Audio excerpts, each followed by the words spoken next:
এ মা, তুমি কি আমাকে শুধু ডাল ভাত খাওয়াবে, আর কিছু খেতে দেবে না? 1 সপ্তাহ ধরে শুধু ডাল ভাতই খাচ্ছি, আর তো কিছু মুখে পড়লো না। তুমি একটু আমার কথা ভাবো না। ডালগুলি দেখে মনে হচ্ছে কে যেন হেগে রেখে দিয়েছে। আমি খাবো না এইসব দিয়ে।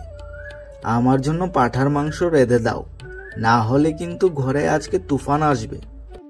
এ কি খোকা, তুই ভাতকে এভাবে অপমান করছিস কেন?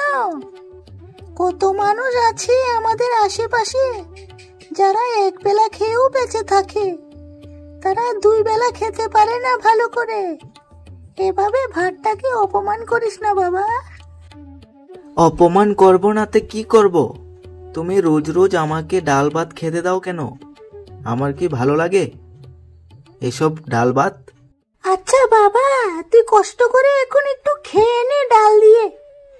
দুপুরে তোর জন্য মাংস রান্না করব, তখন পেট ভরে তুই মাংস দিয়ে ভাত খাস।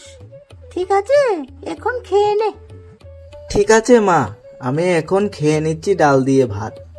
কিন্তু দুপুরে যদি আমাকে মাংস করে দেও, তাহলে আমি বাড়ি থেকে কিন্তু চলে যাব, আর আমাকে খুঁজে পাবে না তোমরা।